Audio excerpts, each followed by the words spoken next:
সঙ্গত কোনো আন্দোলন মেনে নেওয়া এটা সরকারের নৈতিক এবং সাংবিধানিক দায়িত্ব। প্রাইমারি শিক্ষকদের চলমান আন্দোলনও সেই সঙ্গত দাবিরই অংশ। দশম গ্রেডের দাবি তারা বহুদিন থেকেই করে আসছেন।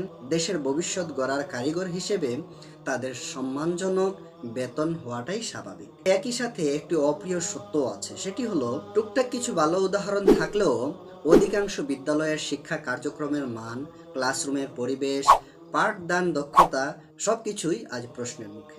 এই সত্য স্বীকার না করলে আমরা কখনোই এগোতে পারবো না। শিক্ষকদের ন্যায্য প্রাপ্য তারা অবশ্যই পাবে, এটা সরকারের দায়িত্ব, এটা রাষ্ট্রের প্রতি কর্তব্য। আর শিক্ষার মান উন্নয়ন এটি শিক্ষক, অভিভাবক এবং সমাজ সবারই একটি নৈতিক দায়িত্ব।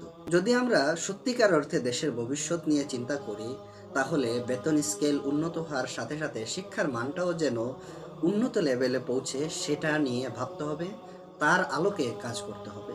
কারণ সম্মান শুধু বেতনেই নয়, সম্মান প্রতিষ্ঠা পায় যোগ্যতায়, দক্ষতায় এবং নিষ্ঠার মাধ্যমে।